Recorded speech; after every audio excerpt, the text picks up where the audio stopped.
Quand on est venu avec les élèves, on est rentré par le portail sud, ce qui m'arrive jamais en fait, je rentre toujours par le portail royal. Et du coup, on a tout de suite le regard sur le tour de chœur. En plus, il y avait une lumière qui était parfaite. Du coup, la blancheur, les détails du tour de chœur qui sautent aux yeux dès qu'on rentre, c'est incroyable. Le patrimoine se raconte dans Terhistoire, une collection de podcasts produite par la région Centre-Val de Loire et réalisée par Lisa et Jérémy Thomas. Et pour cette première série d'épisodes... Mais aujourd'hui, changement de programme. Parce que ce sont les élèves de l'option Histoire des Arts du lycée Fulbert, c'est-à-dire nous, qui vont prendre les rênes et le micro de ce podcast pour présenter un patrimoine exceptionnel de la ville de Chartres. Nous avons traversé notre ville et posé nos micros sur le point le plus culminant, à savoir la cathédrale Notre-Dame. Un monument impressionnant qui pourtant semble habituel aux yeux des habitants, mais qui, lorsque nous y prêtons un peu plus attention, ne nous laisse pas indifférents. Et dans cet épisode, nous allons explorer l'histoire de la cathédrale et découvrir en particulier une de ses merveilles, le tour de chœur. Une œuvre qui vient justement de retrouver tout son éclat grâce au travail conjoint d'Agathe Houvet, restauratrice du patrimoine, et d'Irène Jourdeuil, conservatrice des monuments historiques, en charge de la cathédrale de Chartres. Venez, on vous y emmène. Épisode 7, le tour de chœur de la cathédrale Notre-Dame de Chartres. La cathédrale Notre-Dame de Chartres est située en Eure-et-Loire dans la région Centre-Val de Loire. Et on commence tout de suite la visite avec l'histoire de la cathédrale racontée par Manel et Latifé. Et c'est l'une des œuvres les plus authentiques, les plus achevées de l'architecture religieuse du début du XIIIe siècle. C'est pour cela qu'elle est classée patrimoine mondial de l'UNESCO depuis 1979. Elle fut le but d'un pèlerinage dédié à la Vierge, parmi les plus populaires de tout l'Occident médiéval. La cathédrale est remarquable pour ses vitraux, mondialement célèbres aujourd'hui, mais aussi parce qu'elle se dresse sur le point le plus haut de la ville et qu'elle est visible depuis une centaine de communes tout autour de Chartres, à presque 30 km de distance. Voici quelques chiffres pour vous aider à vous rendre compte de son imposante stature. Sa longueur totale est de plus de 130 mètres, la hauteur de la tour sud, 103 mètres, et celle de la tour nord, 113 mètres. Et la totalité des vitraux atteint une surface de plus de 2600 mètres carrés. D'ailleurs, depuis l'extérieur, vous pourrez observer plein de sculptures qui racontent chacune une histoire, notamment au niveau des portails et juste au-dessus dans les tympans. Par contre, les vitraux, on ne les voit pas vraiment, on ne voit qu'une apparence grisâtre, sombre et poussiéreuse. Mais quand on rentre à l'intérieur de la cathédrale, lorsqu'ils sont traversés par la lumière, ils colorent et illuminent l'espace avec des formes, des couleurs et des dessins magnifiques. Chaque vitrail raconte une histoire et nous pousse à rester les admirer un moment. Si la cathédrale de Chartres peut être appelée la Bible de pierre, elle peut aussi avoir le nom de Bible de verre. Car elle conserve le plus vaste ensemble de vitraux médiévaux au monde. Ils prennent toutes les formes de fenêtres connues à l'époque. Des verrières narratives, des figures monumentales destinées à être vues de loin, et des immenses roses de façade. Avec des styles qui correspondent aux différentes équipes d'artistes et d'artisans venus travailler à leur réalisation. Sa meilleure ambassadrice est la Belle Verrière, célèbre vitrail de la cathédrale, avec ses 3 panneaux qui représentent la Vierge. Réalisé dans le style roman en 1180, ce vitrail fait partie des 4 verrières réalisées dans la seconde moitié du XIIe siècle et qui ont survécu à l'incendie de 1194. Parmi les couleurs qui composent ce vitrail, il y a le fameux bleu de Chartres, unique en son genre, apparu au XIIe siècle. La campagne de restauration entreprise depuis 1986 permet de voir enfin ces scènes dans leur éclat d'origine. Très exposé aux dégradations de l'histoire et des intempéries, le vitrail est hélas aujourd'hui la proie d'un danger bien plus terrible, la pollution moderne qui met en péril sa survie. Puisque l'on parle de péril, il faut savoir que la cathédrale a subi plusieurs incendies au cours de sa longue histoire. Le dernier a eu lieu, il n'y a pas si longtemps, le 4 juin 1836. Il s'est déclaré dans les combles suite à l'imprudence d'ouvriers plombiers qui effectuaient des réparations.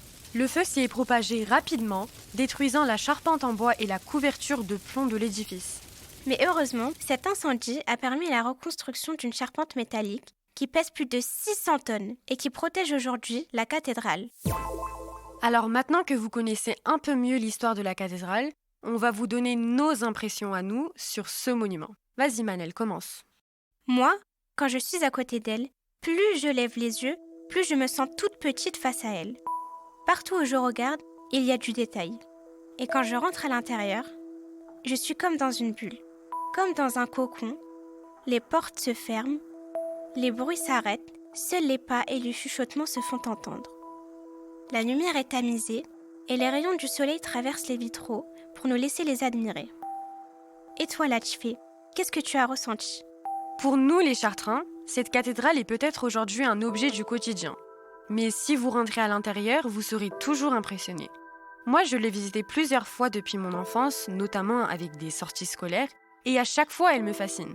C'est un lieu sain avec l'atmosphère et des couleurs qui m'éblouissent et qui me procurent un choc visuel.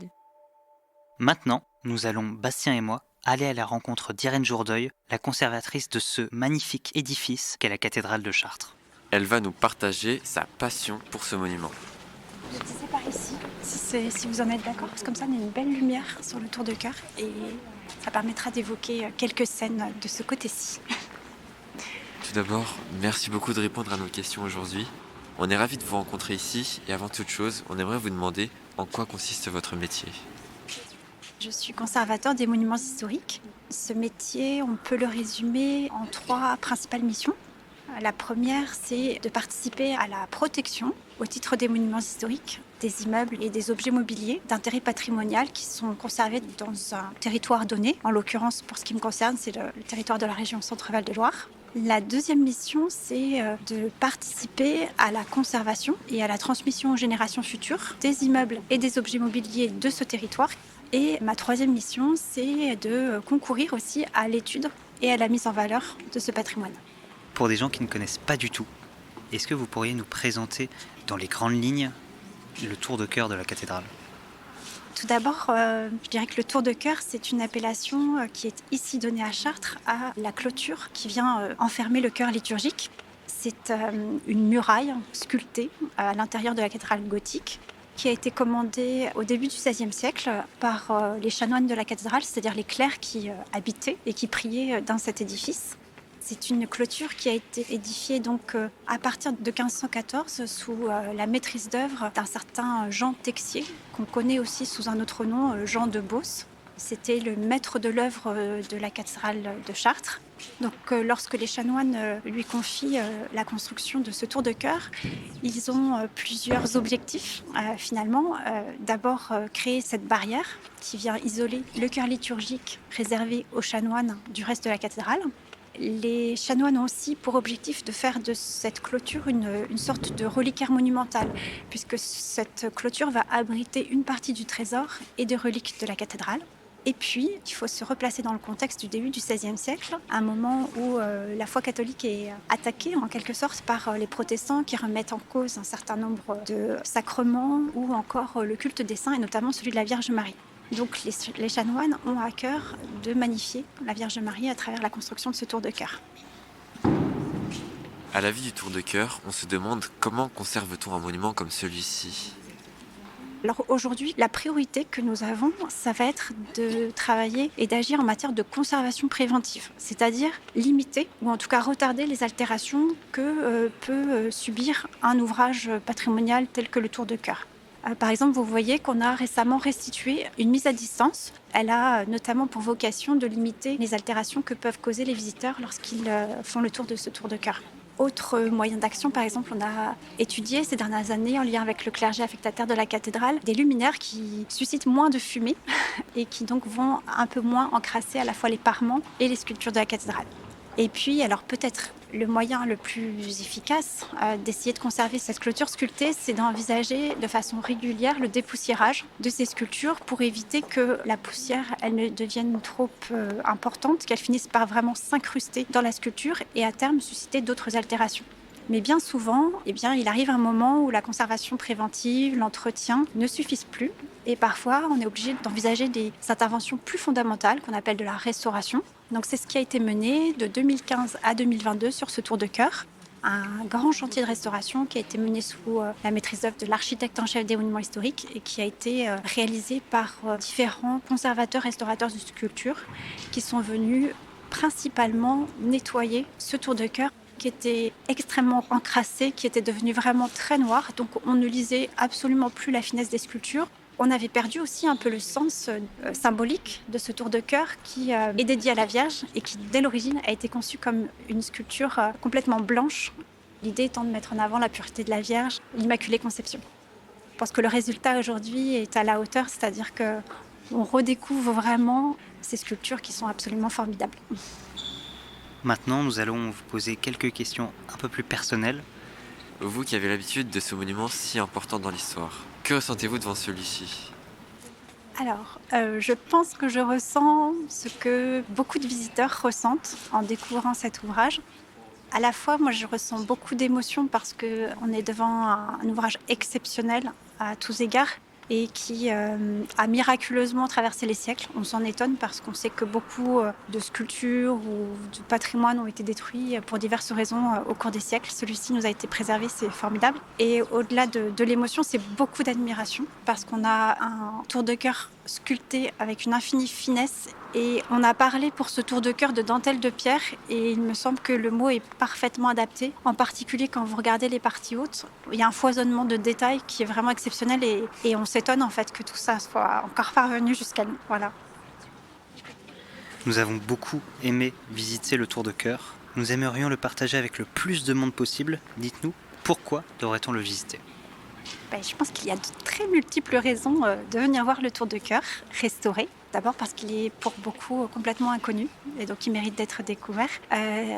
L'une des raisons peut-être majeures, c'est qu'on a la chance ici à Chartres d'avoir l'une des très rares clôtures de chœurs liturgiques d'Ancien Régime qui a été conservée jusqu'à nous, puisque beaucoup de celles qui pouvaient exister dans nos édifices ont été détruites au fil des siècles. Donc ici, vous avez un cas vraiment extrêmement rare et ça mérite vraiment de venir le voir. Un autre point qu'on peut souligner, c'est qu'on a sous les yeux un ouvrage dont la qualité de la sculpture est vraiment remarquable.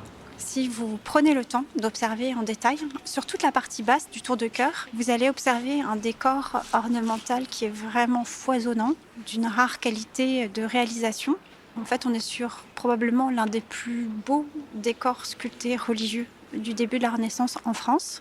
Un décor aussi extrêmement foisonnant. Des motifs qui peuvent être animal, végétal, musical, religieux évidemment, eschatologique. Voilà, donc vraiment des motifs extrêmement variés. Et du coup, je pense que c'est un peu une invitation à venir visiter ce tour de cœur, à regarder ces motifs. Il y a vraiment tout un jeu de pistes en quelque sorte à faire en regardant ce soubassement.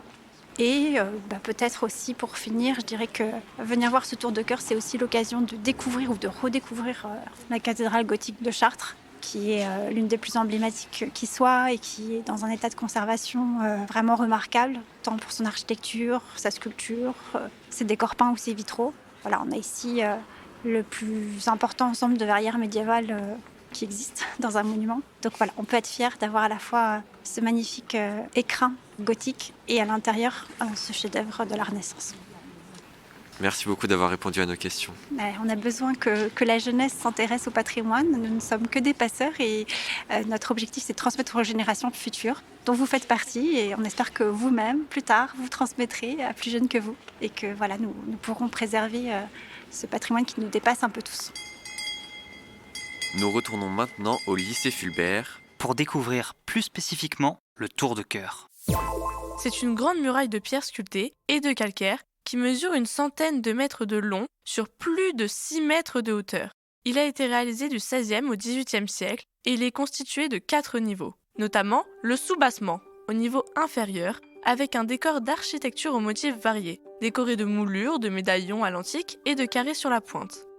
Au-dessus du soubassement, il y a la claire-voie, comblée dans sa quasi-totalité par du plâtre au XVIIIe siècle. Si on regarde un petit peu plus haut, on voit les grandes niches où se trouvent à l'intérieur 40 scènes sculptées en ronde bosse. Si les 40 scènes racontent la vie de la Vierge et du Christ, dans l'ordre chronologique de ce récit, les premières se situent du côté sud du chœur, à partir de la croisée du transept, et les dernières du côté nord. Et puis enfin, tout en haut, au dernier niveau, se trouvent les dés de couronnement, une incroyable dentelle de pierre où se logent d'innombrables petits personnages comme des poutis, des anges musiciens et des représentations des vices et de la vertu ou des donateurs de la cathédrale. Et, à ne pas oublier, parmi les éléments marquants de ce tour de cœur, il faut aller voir l'horloge astronomique au côté sud. En tout cas, ce qui est fascinant, c'est que tout cet ensemble architectural donne une impression d'unité, alors que la réalisation s'est quand même étendue sur 2 siècles. Merci Elena pour toutes ces informations sur le tour de cœur. Moi j'en ai encore quelques-unes qui donneront sûrement envie aux gens de venir voir en vrai ce chef-d'œuvre. D'abord, il faut savoir que ce mur sculpté était destiné à séparer le chœur de la nef et du déambulatoire. Ensuite, d'un point de vue architectural, c'est un témoignage exceptionnel de la sculpture française du XVIe siècle. C'est aussi une pièce maîtresse de la cathédrale, qui a un rôle de support et de renforcement de sa structure, avec sa base solide et ses 15 travées. Et puis surtout, c'est comme un livre en pierre, accessible à chaque personne qui rentre dans cette cathédrale.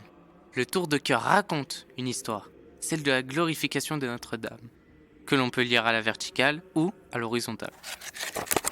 Du coup, c'est un livre qui démarre au transept sud, avec de nombreux chapitres, comme par exemple Joachim et Anne, qui s'occupent de leur troupeau, ou des épisodes essentiels de la Bible, comme l'Annonciation, la Nativité ou la Résurrection. Et l'histoire finit avec le couronnement de Marie. De mon côté, pour vous permettre de vous les imaginer, j'ai choisi de vous décrire 2 scènes du tour de cœur qui me semblent très importantes et surtout très belles. Elles racontent à la fois la vie de Marie et de Jésus. La première scène, c'est la naissance de la Vierge. Elle a été sculptée par Jean Soulas en 1519. Et on y voit 5 personnages. Au centre, un bébé, Marie, confié à 2 servantes qui lui donnent le bain. Sur le côté droit, on aperçoit Sainte Anne, allongée. Avec cette scène, on rentre dans l'intimité de Marie. Pour la seconde scène, c'est la Nativité. Elle a été, elle aussi, sculptée par Jean Soulas entre 1521 et 1535. Et on y voit 6 personnages en ronde bosse. Un bébé allongé, c'est Jésus, avec autour de lui 3 anges, et à côté, Marie et Joseph. Face à ces sculptures, magnifiques, on peut ressentir la sensibilité et l'émotion de la scène. Alors, un conseil, prenez quelques instants pour bien regarder les expressions et les mouvements de tous les personnages. C'est juste fascinant.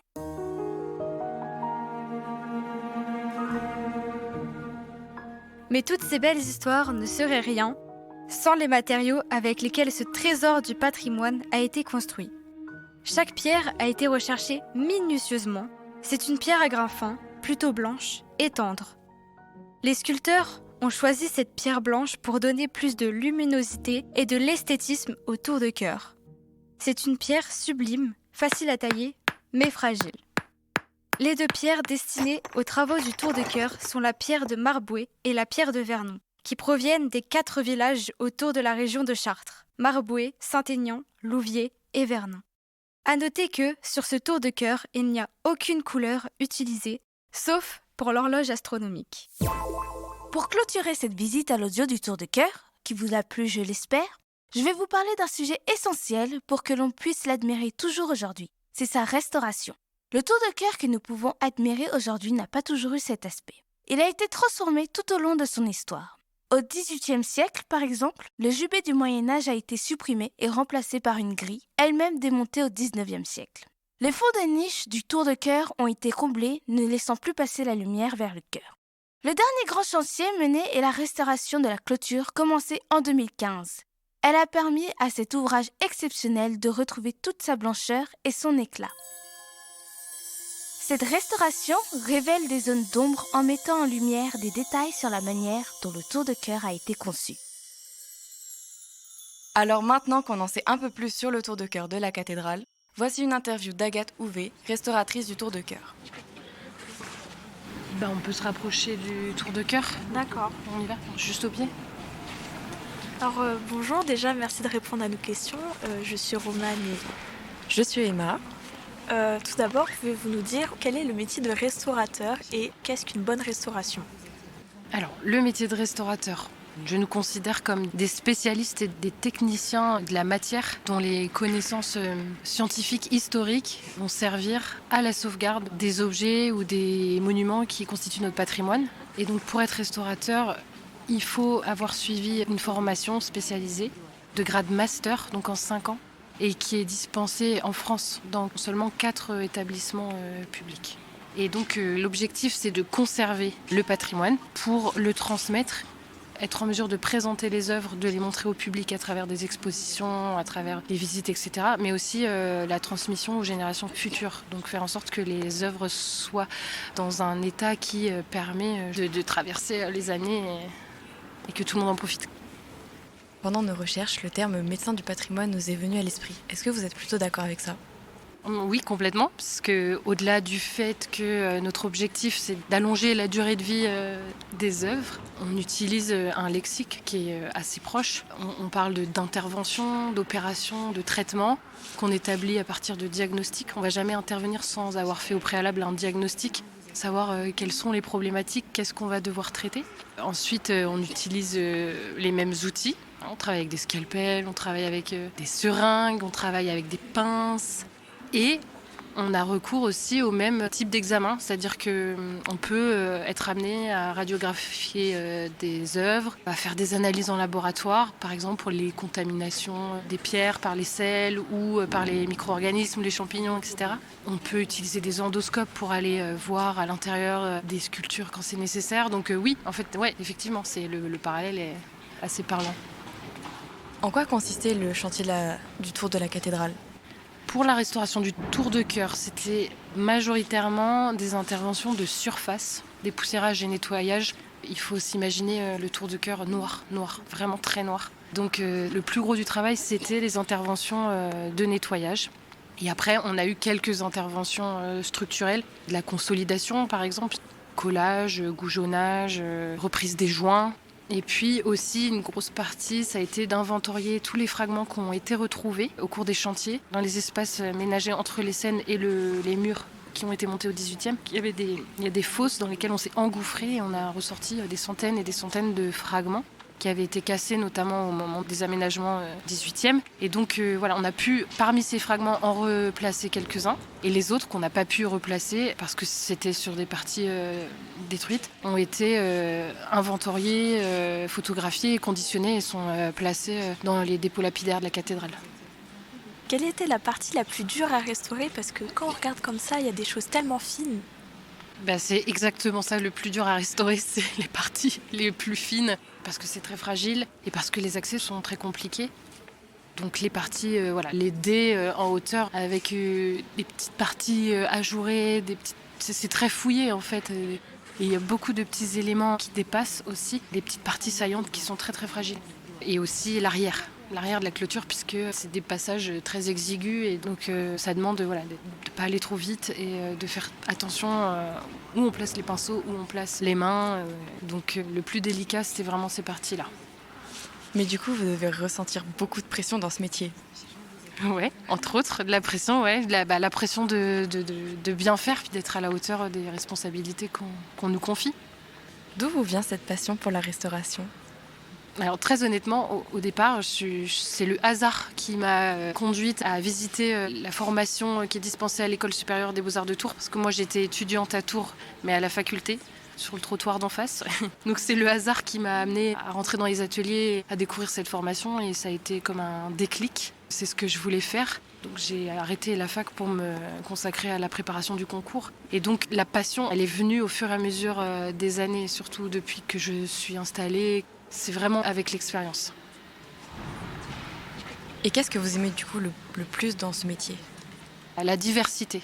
C'est-à-dire qu'on ne travaille jamais sur les mêmes objets, jamais dans les mêmes endroits, mais toujours dans des endroits très beaux, assez uniques, et ça c'est une grande chance. Autre chose que j'apprécie particulièrement, c'est qu'on travaille avec et pour des gens qui aiment leur métier. Et ça c'est très appréciable, et le statut d'indépendant qui va avec.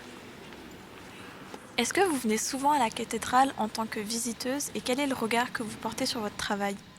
J'y viens beaucoup moins en tant que visiteuse qu'en tant que restauratrice, mais toujours avec grand plaisir. C'est toujours agréable de montrer la cathédrale aux personnes qui ne la connaissent pas, de montrer notre travail aussi, celui des collègues. À chaque fois que je passe devant la cathédrale, je suis émerveillée et ça, c'est indéniable. C'est un monument assez incroyable et puis aussi beaucoup d'admiration et de reconnaissance pour les bâtisseurs, pour ceux qui nous ont laissé la cathédrale.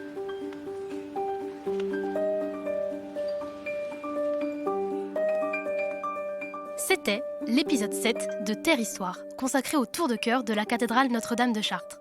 Si vous voulez prolonger la découverte de ce patrimoine exceptionnel, rendez-vous sur le site internet de l'inventaire du patrimoine de la région Centre-Val de Loire.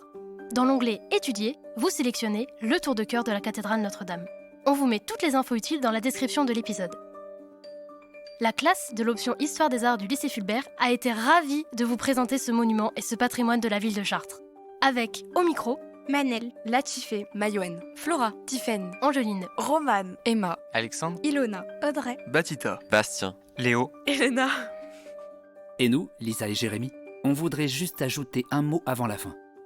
D'abord, parce que la restauration du tour de chœur de la cathédrale a été évoquée dans cet épisode, c'est important de rappeler que c'est un chantier qui a été mené par la DRAC, la Direction régionale des affaires culturelles de la région Centre-Val de Loire, avec le soutien financier de l'association Les Amis de la cathédrale de Chartres. Ensuite, on voudrait remercier la région Centre-Val de Loire d'avoir initié et permis ce projet de podcast. Et à tous les élèves et à Madame Elisabeth Mesplé, professeure d'histoire de l'art au lycée Fulbert, on voudrait simplement leur dire que c'était un vrai plaisir de concevoir, d'écrire et d'enregistrer ensemble ce podcast.